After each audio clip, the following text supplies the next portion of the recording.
بسم اللہ الرحمن الرحیم۔ السلام علیکم ناظرین۔ بھوک نے اس قدر نڈھال کر دیا کہ میاں بیوی کے درمیان دوریاں پیدا ہونے لگی، بات طلاق تک پہنچ گئی۔ ایک دن بیوی گھر سے نکل کر قریب بنی امیرہ کے مالدار شخص کا دروازہ جا کھٹکھٹایا۔ غلام باہر نکلا، سامنے عورت دیکھ کہنے لگا جی کس سے ملنا ہے؟ کہنے لگی آپ کے آقا سے ملاقات کرنی تھی۔ غلام نے تعارف پوچھا، کہا کہ تمہارے آقا کی بڑی بہن ہوں۔ وہ تجسس میں پڑھ کر کہنے لگا میرے آقا کی کوئی بہن نہیں ہے۔ عورت نے کہا اسے جا کر بتاؤ تمہاری بہن ملنا چاہتی ہے۔ الغرض آقا نے دریافت کیا تم کون ہو؟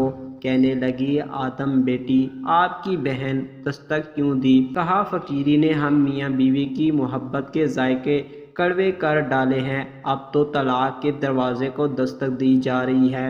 میرے بھائی کیا تیرے پاس رب سے ملاقات والے دن کے لیے کچھ سامان ہے؟ حقیقت میں جو اب تمہارے پاس ہے یہ ختم ہو جائے گا، باقی وہ رہے گا جو رب پاس رکھے گا۔